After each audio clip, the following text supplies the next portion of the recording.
আমার মামি ছিলেন অসম্ভব সুন্দর। তার সৌন্দর্যের গল্প পুরো গ্রাম জুড়ে ছড়িয়েছিল, যেন এক রূপকথার গল্প। গ্রামের অনেক মানুষই তাকে একবার দেখার জন্য ব্যাকুল থাকত। ছোটবেলা থেকেই আমি মামিকে ভীষণ ভালোবাসতাম, তার মায়াবী হাসি আর সহজ সরল আচরণ আমাকে মুগ্ধ করত। কিন্তু মামি যখন বিয়ে করে আমাদের বাড়িতে এলেন, কিছুদিন পর থেকেই খেয়াল করলাম তার হাসির আড়ালে লুকিয়ে আছে এক গভীর বিষণ্ণতা। মামি প্রায় চিন্তিত আর উদাস থাকতেন। একদিন হঠাৎ কথার ফাঁকে মামিকে জিজ্ঞাসা করলাম, মামি, আপনি কি এখনও মামার সাথে আগের মতো ভালো সময় কাটান? মামি একটু মন খারাপ করে উত্তর দিলেন, আসলে কি বলবো, আমার তো বিয়েই হয়েছিল একজন বয়স্ক মানুষের সাথে। আমি তখন মাত্র ২২, আর তোমার মামা ৪০ বছরের। আমাদের মধ্যে কোনো মিল ছিল না। আমার পরিবার তার আয় দেখে বিয়ে দিয়েছিল। প্রথম দিকে তিনি একটু রোমান্টিক ছিলেন, কিন্তু এখন তিনি সবসময় কাজ নিয়েই ব্যস্ত থাকেন। এ কথাগুলো বলতে বলতে মামি একটু দুঃখ পেলেন। আমি তখন তাকে সান্ত্বনা দিয়ে বললাম, মামি, আপনি কেন দুঃখ করেন? আপনার পাশে তো এই ভাগনা আছে। আপনার হাসি ফিরিয়ে আনার জন্য আমি সবসময় প্রস্তুত, একবার সুযোগ দিয়েই দেখেন। আমার এই কথা শুনে মামি একটু লজ্জা পেয়ে নিচের দিকে তাকালেন। তারপর আমি মামিকে এই গল্পটা সেই সময়ের, যখন আমি স্কুলে পড়তাম। একবার আমার মামার বিয়ের জন্য আমরা নানির গ্রামে গিয়েছিলাম। গ্রামের পরিবেশ ছিল খুবই সুন্দর, আর বিয়ের আয়োজনও ছিল জমজমাট। আমি প্রথমবার মামার বিয়েতে গিয়ে মামিকে দেখার জন্য বেশ উৎসুক ছিলাম। মামার বিয়ের আগে মামির ছবি দেখতে চেয়েছিলাম। তখন তো মোবাইল ফোনের এত প্রচলন ছিল না, তাই ছবি দেখার জন্য বাড়ির লোকজনের উপর নির্ভর করতে হতো। মামাকে বলার পর তিনি বললেন, তোমার নানির কাছে ছবি আছে, নানির ঘরে গিয়ে দেখো। আমি নানির ঘরে গেলাম। সেখানে আমার বাবা মা মামির ছবি দেখছিলেন। আমি ছবিটা হাতে নিলাম এবং দেখলাম। মামির সৌন্দর্য দেখে আমার চোখ আটকে গেল। একদিকে মামা ছিলেন ৪০-৪২ বছরের এক সাধারণ মানুষ, গম্ভীর চেহারা, গায়ের রং কালো। আর অন্যদিকে মামি ছিলেন একেবারে তরুণী, মাত্র ২২ বছর বয়স, সদ্য স্নাতক পরীক্ষা শেষ করেছেন। তার রূপ ছিল অসাধারণ, যেন চাঁদের আলোয় ভেজা একটি ফুল।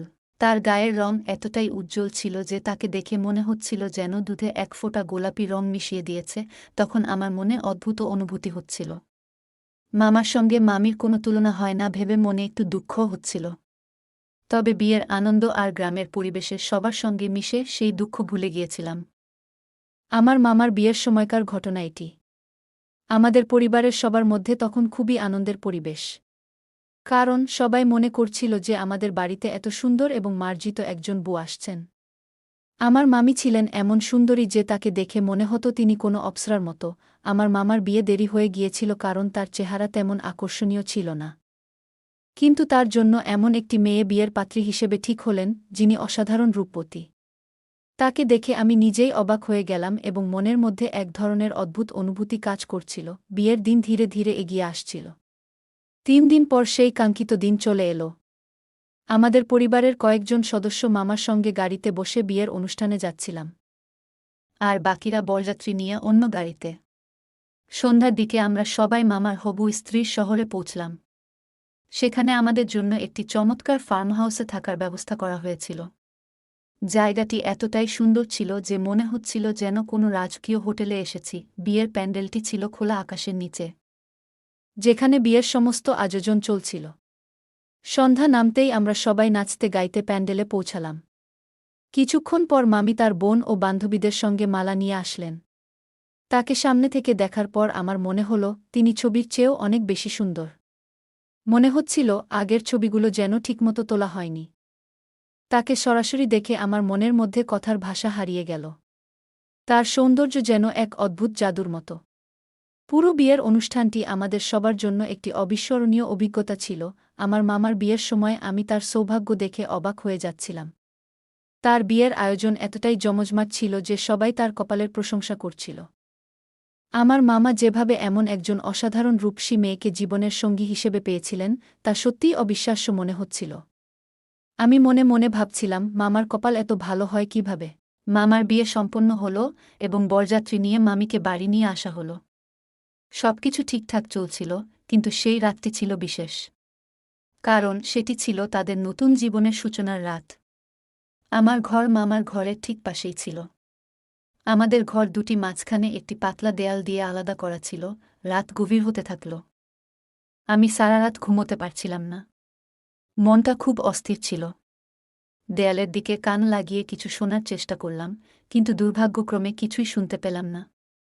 রাত কেটে গেল এমন অস্থিরতার মধ্যেই। পরের দিন আমরা যারা একই বয়সের ছিলাম, সবাই মিলে মামির ঘরে গিয়ে তার সঙ্গে কথা বলতে শুরু করলাম।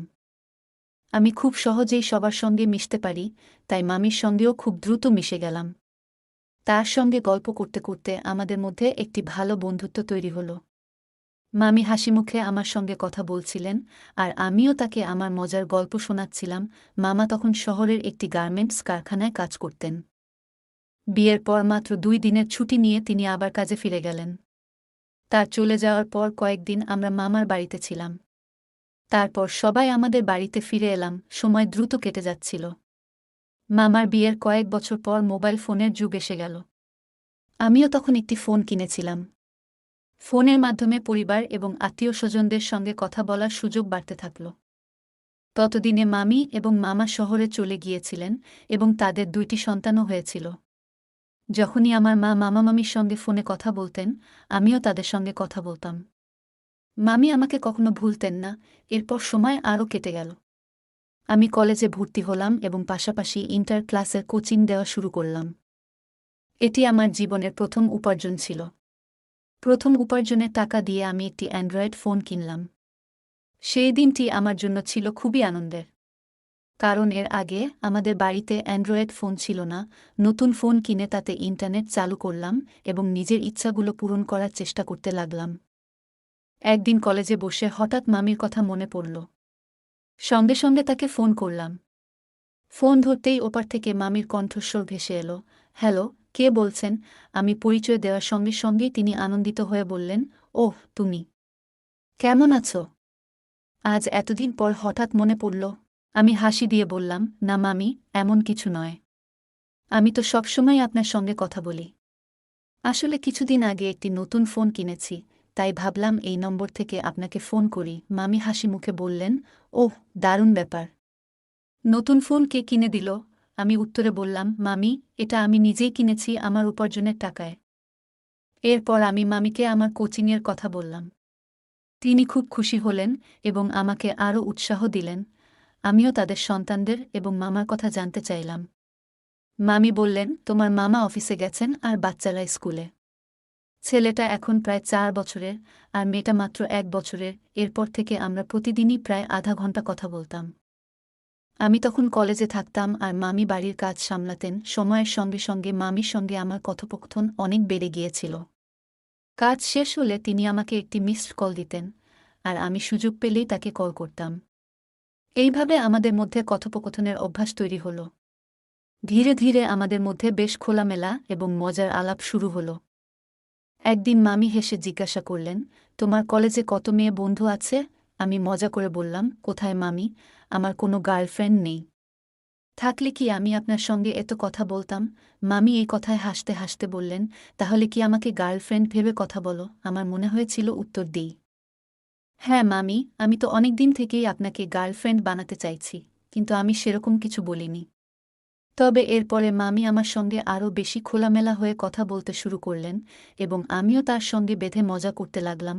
একদিন কথার মধ্যে আমি মামিকে মজার ছলে জিজ্ঞাসা করলাম, মামি, আপনার বিয়ের প্রথম রাতটা কেমন ছিল? তিনি লজ্জা পেয়ে হাসতে হাসতে বললেন, সত্যি বলতে আমি কিছুই মনে করতে পারি না। তুমি তো এখন খুব দুষ্টুমি করছ। আমি তখন কথাটা ঘুরিয়ে বললাম, আরে মামি, আপনি ভুল বুঝছেন। এমন কিছু ভাববেন না। এইভাবে আমাদের কথোপকথন আরও খোলামেলা হতে লাগল। মামি আমার খুব ভালো বন্ধু হয়ে উঠলেন এবং তার সঙ্গেও আমার সময় কাটানো বেশ উপভোগ্য হয়ে উঠল। একদিন মামির সঙ্গে গল্প করতে করতে আমি হেসে জিজ্ঞেস করলাম, মামি, মামা কি এখনও আগের মতো আপনাকে সময় দেন? আগের মতো কি রোমাঞ্চ করেন? তিনি একটু মলিন হাসি দিয়ে বললেন, সত্যি বলি, আমার বিয়েটা এক বৃদ্ধের সঙ্গে হয়েছে। বাড়ির লোকেরা তাদের বয়স না দেখে শুধুমাত্র তার উপার্জনের দিকে নজর দিয়েছিল। আমি তখন মাত্র 22 বছর বয়সের ছিলাম, আর তোমার মামার বয়স ছিল প্রায় 40 বছর। সত্যি কথা বলতে আমাদের মধ্যে কোনো মিল ছিল না। বাড়ির লোকেরা তার আর্থিক অবস্থার জন্যই এই বিয়ে দিয়েছিল। প্রথমে তিনি একটু রোমান্টিক ছিলেন, কিন্তু এখন সবসময় কাজ নিয়ে ব্যস্ত থাকেন। এই কথা বলতে বলতে মামির চোখে এক ধরনের বিষণ্ণতা ভেসে উঠল। আমি তার গল্প শুনে ভাবছিলাম, একদিকে মামির জীবনের এই কষ্টের কথা শুনে দুঃখ হচ্ছিল, অন্যদিকে তার সঙ্গে কথা বলতে মজাও পাচ্ছিলাম।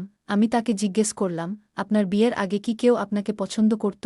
তিনি একটু চুপ করে থেকে বললেন, হ্যাঁ, আমাদের গ্রামের এক ছেলে আমাকে খুব ভালোবাসত।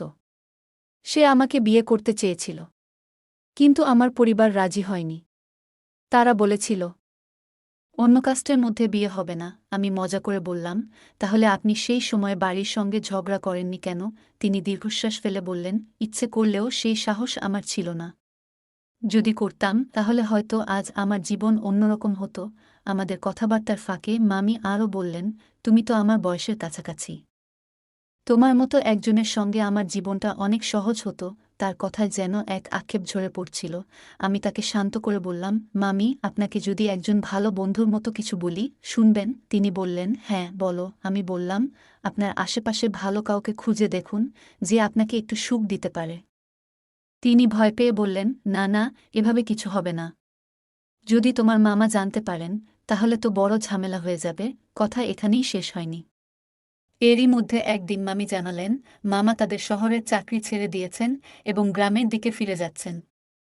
আমি মামার সঙ্গে কথা বললে তিনি জানালেন, ফ্যাক্টরির মালিক ব্যবসা ভালোভাবে চালাতে পারছেন না, তাই 1 মাসের অগ্রিম বেতন দিয়ে আমাকে বিদায় জানিয়েছেন। একদিন মামি জানালেন, তোমার মামা শহরের চাকরি ছেড়ে দিয়েছেন এবং গ্রামের দিকে ফিরে যেতে চান। আমি অবাক হয়ে বললাম, কিন্তু কেন? আর কোনো চাকরি খুঁজে দেখেননি? মামা নিজেই জানালেন, অনেক চেষ্টা করেছি, কিন্তু এখন আর শহরে থাকার ইচ্ছা নেই। গ্রামে ফিরে যেতেই মন চাইছে। কিছুদিন পর মামা সত্যিই শহর থেকে গ্রামে ফিরে এলেন এবং মামি ও তাদের সন্তানদের গ্রামে রেখে গেলেন। আমার মায়ের কথায় তিনি আমাদের কাছে এলেন।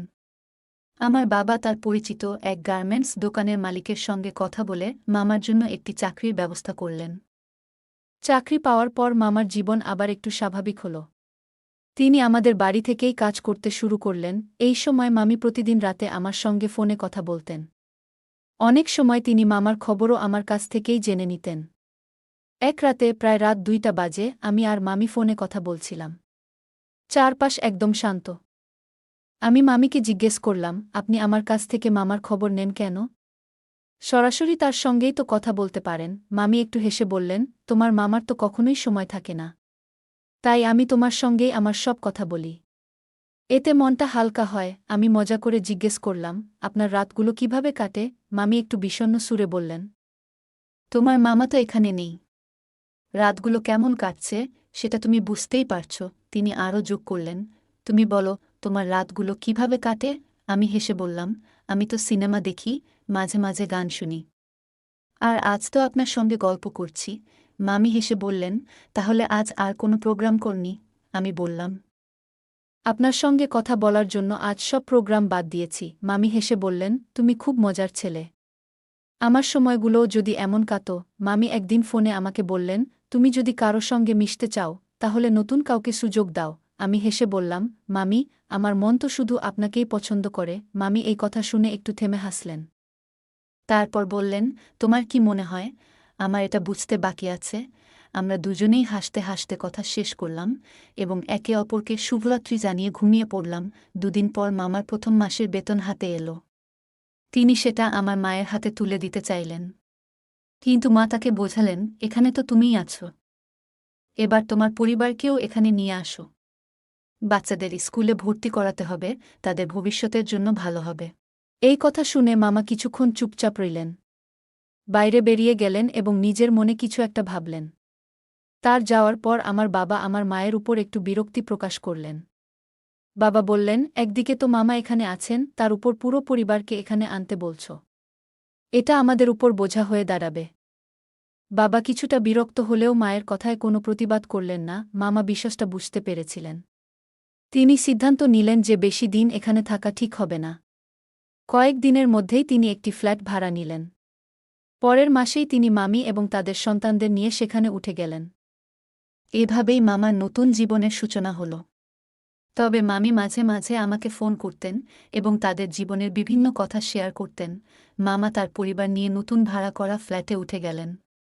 ফ্ল্যাটটি আমাদের বাড়ির কাছেই ছিল, তবে বিষয়টি তখনও আমার জানা ছিল না।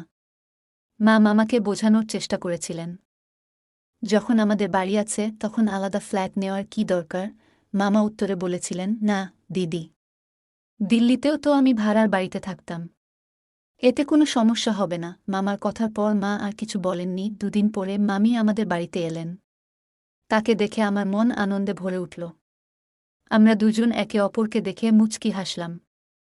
কিন্তু মামি আমাকে তেমন কিছু বললেন না, আর আমি নিজেও তার সঙ্গে খোলামেলা কথা বলার সাহস পেলাম না। মামি চোখের ইশারায় আমাকে একপাশে ডাকার চেষ্টা করলেন। তবে সেদিন কেন যেন আমার সমস্ত চঞ্চলতা হারিয়ে গিয়েছিল। মামি কিছুক্ষণ পরে চলে গেলেন, আর আমি ভেবেছিলাম তিনি হয়তো ঘুরতে এসেছিলেন এবং ফিরে গেছেন। সেদিন সন্ধ্যায় মামি আর আসেননি। আমি নিজের কাজে ব্যস্ত ছিলাম এবং বিষয়টি নিয়ে বেশি ভাবিনি। পরের দিন দুপুরে আমি বাড়ির ছাদে বসে পড়াশোনা করছিলাম। হঠাৎ মামি সেখানে এলেন। আমি বেশ অবাক হয়ে গেলাম এবং কিছুটা অস্বস্তি অনুভব করলাম। মনে হলো মামি কাল রাতে এখানেই ছিলেন, অথচ আমি তার সঙ্গে কথাই বলিনি। মামি মুচকি হেসে বললেন, তুমি ফোনে যেমন খোলামেলা কথা বলো, সামনাসামনি তেমন হতে পার না কেন? আমি লজ্জা পেয়ে মাথা নিচু করে বললাম, আপনার সঙ্গে কথা বলার সাহস পাই না। মামি হেসে বললেন, আরে আমি তো তোমার বন্ধু, আমাকে ভয় পাবে কেন? তার কথায় আমি ধীরে ধীরে স্বাভাবিক হয়ে উঠলাম। এরপর আমরা কিছুক্ষণ গল্প করলাম এবং সেই মুহূর্তগুলো সত্যিই আনন্দময় হয়ে উঠল। একদিন সন্ধ্যাবেলা বাড়ির ছাদে বসে আমি ফোনে কথা বলছিলাম। সেই সময় মামি উপরে এসে আমার দিকে তাকিয়ে মিষ্টি হেসে বললেন, ফোনে তো কত সুন্দর কথা বলো, সামনে এসে এত চুপচাপ কেন? আমি একটু হেসে বললাম, না মামি, তেমন কিছু নয়। মামি আবার হাসতে হাসতে বললেন, তোমার কথা কিন্তু বুঝতে পারছি না। আমি লজ্জায় মাথা নিচু করলাম। মামি আজ একটি কালো রঙের শাড়ি এবং হাতাকাটা ব্লাউজ পরেছিলেন। তার উপস্থিতি যেন চারপাশে এক ধরনের উষ্ণতা ছড়াচ্ছিল। আমি মামিকে দেখতে দেখতে গভীর চিন্তায় ডুবে গেলাম। মামি তখন আমাকে হালকা করে ধাক্কা দিয়ে বললেন, তোমার কি হয়েছে? এমন ভাব করছো কেন? আমি তৎক্ষণাৎ বললাম, না মামি, কিছু নয়। এরপর আমরা স্বাভাবিক কথাবার্তা শুরু করলাম। কিছুক্ষণ পরে আমাদের কথায় সেই হাস্যরস চলে এলো, যা আমরা কখনো ফোনে বলতাম। একসময় আমি সিডির দিকে তাকিয়ে দেখলাম, আশেপাশে কেউ নেই। আমি মামিকে বললাম, আজ আপনি খুব সুন্দর লাগছেন। মামি মজা করে বললেন, তাহলে একদিন আমার ফ্ল্যাটে এসে দেখো কেমন লাগে। মামি এমন কথা বলায় আমি কিছুটা অবাক হলাম। জিজ্ঞেস করলাম, ফ্ল্যাট কোথায়? মামি হেসে বললেন, একেবারে কাছেই। এরপর আমাদের কথোপকথন হালকা বিষয়ের দিকে মোড় নিল। সেদিনের ঘটনাগুলো আমার মনে এক অদ্ভুত স্মৃতি হয়ে রয়ে গেল। আমার মামা সম্প্রতি তার পরিবারের সাথে একটি নতুন ফ্ল্যাটে উঠে গেছেন। শুনলাম মামা এটি ভাড়ায় নিয়েছেন। এই খবর শুনে আমি প্রথমে কিছুটা বিষণ্ণ হয়ে গেলাম। তবে মামি হাসতে হাসতে বললেন, টেনশন নিস না, এটা ভালোই হয়েছে। ফ্ল্যাটে অনেক আরাম হবে। এই বলে মামি হালকা ভঙ্গিতে নিচে চলে গেলেন। মামির কথাগুলো আমার মনে বারবার ঘুরপাক খেতে লাগল। আসলে মামিকে নিয়ে মজার ছলে বলেছিলাম, কিন্তু এখন যেন তার কথাগুলোই আমার মন জুড়ে রয়ে গেল। সারাদিন শুধু মামির কথাই ভাবতে থাকলাম। পরদিন সকালে আমি মামার নতুন ফ্ল্যাটে গেলাম। মামা এবং তার বাচ্চাদের সঙ্গে দেখা করে ভালো লাগল। মামা আমাকে দেখে খুশি হয়েছিলেন। আমি হেসে বললাম, মামা, আমাকে আগে জানালে ভালো হতো যে আপনি ফ্ল্যাট ভাড়া নিয়েছেন। মামা হালকা করে হাসলেন, কিছু বললেন না। কয়েকদিনের মধ্যে মামা তাদের সন্তানদের কাছের স্কুলে ভর্তি করালেন। মামা পেশায় একজন সেলসম্যান এবং তার অফিস বেশ দূরে। তাই সকালে বের হয়ে রাতে বাড়ি ফেরেন। একদিন আমার মা বললেন, তোর মামির জন্য কিছু জিনিস পাঠাতে হবে। মামাকে ফোন করে জিজ্ঞেস কর কখন সময় পাবে। আমি ফোন স্পিকারে দিয়ে মামার সঙ্গে কথা বলালাম। মামা বললেন, আমি তো ইতোমধ্যেই বাড়ি থেকে বেরিয়ে গেছি। তুমি চাইলে বাড়িতে গিয়ে তোমার মামির কাছ থেকে জিনিস দিয়ে আসো। মা ফোন রেখে আমাকে বললেন, তুমি একবার তোমার মামিকে ফোন করে দেখে নাও তিনি বাড়িতে আছেন কিনা। আমি মনে মনে খুব খুশি হলাম। দ্রুত ফোন করলাম এবং বললাম, মামি, মা আপনার সঙ্গে একটু কথা বলবেন। মামির গলা উত্তর এলো, হ্যাঁ দাও, কথা বলুন। মা বললেন, তোমার বাড়িতে একটু জিনিস পাঠাতে চাই। তুমি বাড়িতে আছ তো? মামি হাসি দিয়ে বললেন, হ্যাঁ আমি বাড়িতেই আছি। আপনি জিনিস পাঠিয়ে দিন। মা আমাকে কিছু জিনিস দিলেন এবং বললেন, এগুলো নিয়ে গিয়ে দিয়ে আসো। আমি হেসে বললাম, আমি একটু সময় নেব, মামার বাচ্চাদের সঙ্গে খেলব। মা বললেন, ঠিক আছে, তবে খুব দেরি করো না। মামির বাড়ি যাওয়ার প্রস্তুতিতে আমি ভেতরে ভেতরে বেশ আনন্দ অনুভব করছিলাম। প্রথমেই আমি ওয়াশরুমে গিয়ে গুছিয়ে নিলাম। তারপর ভালোভাবে গোসল করে পরিষ্কার পোশাক পরলাম। জিনিসগুলো হাতে নিয়ে ঠিক সকাল 10টার দিকে মামির বাড়ির উদ্দেশ্যে রওনা দিলাম। আমি মামিদের ফ্ল্যাটের সামনে দাঁড়িয়েছিলাম। দরজার বেল চাপাতেই কিছুক্ষণ পর মামি দরজা খুললেন। হালকা হাসি দিয়ে বললেন, এসো, তোমার জন্যই অপেক্ষা করছিলাম। কেমন আছো? আমি মামিকে কিভাবে বলি যে আমি কেমন আছি? মামিকে দেখলাম। তিনি হয়তো তখনও গোসল করেননি। তার চেহারা যেন এক ধরনের আলসেমি লুকিয়েছিল। মামি আমাকে ভেতরে নিয়ে গেলেন এবং সোফায় বসতে বললেন। এরপর তিনি একটি প্লেটে কিছু স্ন্যাক্স আর ঠান্ডা পানীয় এনে আমার সামনে রেখে বললেন, তুমি এটা খাও, আমি একটু ফ্রেশ হয়ে আসি। আমি জিজ্ঞেস করলাম, বাচ্চারা কোথায়? তিনি হেসে বললেন, তারা স্কুলে গেছে, দুপুর 2টার আগে ফিরবে না। এই বলে মামি তার রুমের বাথরুমে চলে গেলেন। আমি বসে থাকলাম আর চারপাশটা দেখতে লাগলাম। বাথরুম থেকে পানি পড়ার শব্দ শোনা যাচ্ছিল। আমার মনে হচ্ছিল মামি গোসল করছেন। কিন্তু এ নিয়ে আমার মনোযোগ আরও কোথাও ঘুরছিল না। আমি ঠান্ডা পানীয়ের কাছে চুমুক দিয়ে অপেক্ষা করতে থাকলাম। কিছুক্ষণ পর বাথরুমের দরজা খুলে গেল। মামি বেরিয়ে এলেন। আর সারা ঘর যেন তার প্রিয় সুগন্ধিতে ভরে গেল। তিনি একটি কালো রঙের ব্লাউজ ও পেটিকোট পরেছিলেন। তার ভেজা চুলগুলো খোলা ছিল, যা তিনি ধীরে ধীরে শুকানোর চেষ্টা করছিলেন। আমি মামিকে দেখে হালকা হাসলাম। তিনি যেন আমার দিকে এক নতুন দৃষ্টিতে তাকালেন। তোমার মুড ভালো তো? বলে মামি মিষ্টি হেসে সোফার এক পাশে বসলেন। আমাদের কথাবার্তায় গল্পের মন ঘুরতে থাকল। সেদিনের স্মৃতিগুলো আমার মনে গভীর দাগ কেটে রইল। মামি হেসে বললেন, তোমার মা বাবা কেমন আছেন? বাড়ির সবাই ভালো তো? আমি হালকা হাসি দিয়ে বললাম, হ্যাঁ মামি, সবাই ভালো আছে। সব ঠিকঠাক চলছে। আমরা এমনভাবে গল্প করতে করতে সময় কাটাচ্ছিলাম। হঠাৎ মামি খেয়াল করলেন আমি টেবিলের খাবারে হাত দিচ্ছি না। তিনি বললেন, কি ব্যাপার? কোল্ড ড্রিঙ্ক আর স্ন্যাক্স নাওনি? আমি হেসে বললাম, নিচ্ছি মামি। আর একটু পরেই মামি হঠাৎ বললেন, তুমি একটু আমার সাহায্য করো তো। আমার ব্লাউজের ফিতা খুলে গেছে, সেটি একটু ভালোভাবে বেঁধে দাও। এই কথা বলে তিনি আয়নার সামনে দাঁড়ালেন এবং আমাকে কাছে ডাকলেন। আমি একটু সংকোচ বোধ করলেও তার কথায় এগিয়ে গেলাম। আমি ফিতা বাঁধতে শুরু করলাম, কিন্তু মামি খুব কাছে থাকায় আমার মনোযোগ যেন এলোমেলো হয়ে যাচ্ছিল। তার চুলের গন্ধ আর গায়ের সুবাস আমাকে অস্থির করে তুলেছিল। ফিতা বাঁধতে বাঁধতে আমি একটু অজান্তেই মামিকে জড়িয়ে ধরতে চেয়েছিলাম। তখনই মামি একটু দূরে সরে গেলেন এবং বললেন, তুমি কি করছ?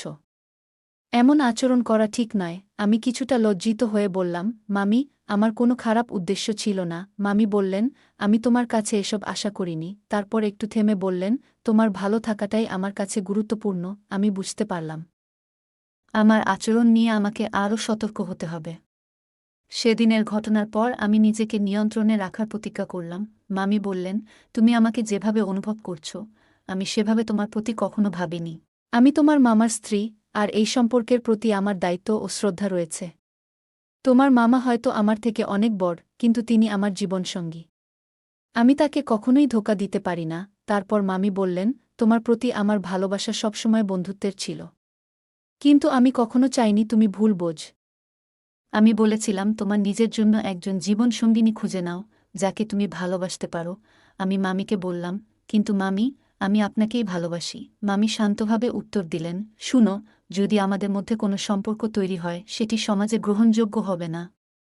এটা হবে ভুল এবং আমরা একে কোনো নামও দিতে পারব না। আমি তোমার ভালোবাসাকে সম্মান করি। তাই চাই তুমি এই ভালোবাসা সেই বিশেষ কারোর জন্য রেখে দাও, যে তোমার জীবনের সঙ্গিনী হবে। মামি আরও বললেন, একজন সঙ্গীর সঙ্গে সম্পর্ক স্থাপন তোমার জীবনে সাময়িক সুখ এনে দিতে পারে, কিন্তু সত্যিকারের সুখ এবং শান্তি শুধুমাত্র একজন স্ত্রী দিতে পারে।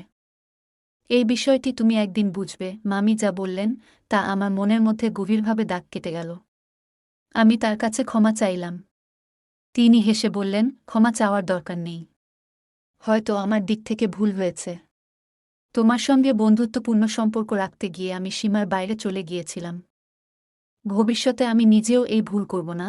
আমি বুঝতে পারলাম মামি আমাকে সবসময় একজন বন্ধু হিসেবেই দেখেছেন। আমি তার বন্ধুত্বকে ভুলভাবে বুঝে নিয়েছিলাম। আজ আমরা দুজনই ভালো বন্ধু। আমরা নিজেদের মধ্যে অনেক বিষয় শেয়ার করি, তবে সবসময় সীমার মধ্যে থেকে। বন্ধুরা, এই গল্প আমাদের শেখায় যে সম্পর্কের মধ্যে সম্মান ও সীমা বজায় রাখা অত্যন্ত গুরুত্বপূর্ণ। এই রকম আরও গল্প শুনতে চাইলে কমেন্টে জানান। গল্পটি ভালো লেগে থাকলে লাইক করুন, শেয়ার করুন এবং আমাদের চ্যানেলটি সাবস্ক্রাইব করুন। ধন্যবাদ।